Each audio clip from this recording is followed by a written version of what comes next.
আছে এটা দেখেন পানি, এই যে পানি,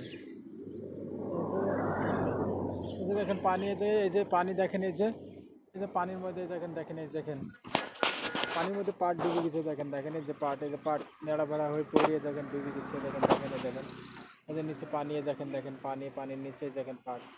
এই পর্যাপ্ত পরিমাণ যে জমিতে পাট হতো এই জমিতে, এই জমির ঘুরে ওই যেখানে দেখেন এই জমি, ওই দেখেন এই জমিটা সব ডুবে, এখানকার মিনিমাম 500 বিঘা জমি আছে, 500 বিঘা জমি ডুবে গেছে সোনাইলাস পাটের।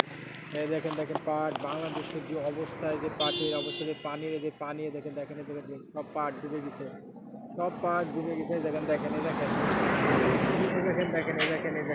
পাট ডুবে গেছে। আমরা জানতে পারছি যদিও পাটের এবছর হয়তো দাম হবে কিছুমান, মিনিমাম এখানে আমরা দেখছি 500 বিঘা জমি, 500 বিঘা জমি পাট এখানে ডুবে গেছে।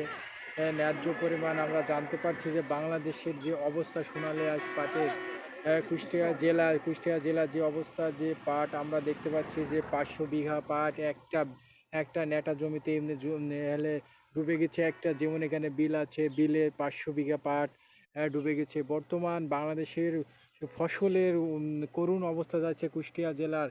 আমরা অন্যান্য জেলা এখনো তথ্যটা আমরা পাইনি, কিন্তু কুষ্টিয়া জেলা যে তরুণ ব্যবহার, এই যে পাটের, এই যে পানিতে বাতি, এই যে পানি বাতি কতগুলো পাট ভাঙে পড়ে গেছে, এগুলো আমরা দেখতে পাচ্ছি যে আসলে এটা কি পাটের দাম হবে কি না হবে, এটা গবেষণা করে আমরা বলতে পারি যে পাটের দাম যখন এখনই ভালো, এর চাইতে পাট আমরা এবছর হয়তো 4,000, 5,000, 6,000 পর্যন্ত কুষ্টিয়া জেলার পাট আমরা পাবো, এটা আশা করা যায় যে 6,000 পর্যন্ত পাবো আমরা, সেটা আশা করা যায়।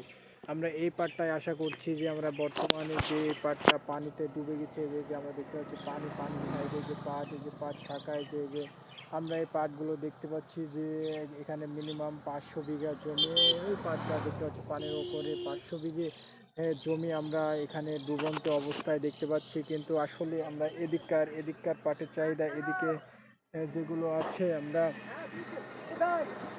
আছে এই অঞ্চলে আমরা এগুলো দেখতে পাচ্ছি এই কোলে কম ডুবেছে, কিন্তু আমরা এইটা দেখতে পাচ্ছি, এটা ন্যায্য পরিমাণ পাটের যে দামটা হওয়ার দরকার সেটা হবে, কিন্তু যে চাহিদা পাটের এবার অনেক বেশি হবে, কারণ প্রতি জায়গাটায় আমরা দেখতে পাচ্ছি যে 200, 100 এবং 50 বিঘি পাট একসাথে জমে গেছে, ডুবে গেছে, কিন্তু এই জায়গাটায় বেশি ক্ষয়ক্ষতি হয়েছে। আমরা দেখতে পাচ্ছি এখানে 500 বিঘা জমি, এখানে 500 বিঘা জমি আছে, জমে গেছে, ডুবে গেছে, কিন্তু কিছু পরিমাণ শশা যেগুলো আছে সেগুলো হয়তো উঁচু জমিতে শশার আবাদ, সেগুলো ভালো হয়েছে, ফলনও ভালো, কিন্তু শশার দাম এবছর খুবই কম, 4 থেকে 5 টাকা, 6 টাকা, 7 টাকা পর্যন্ত বেচা কেনা হচ্ছে, 8 টাকা, 10 টাকা, কিন্তু গরমের কোয়ালিটি অনুযায়ী বেচা কেনা হয়।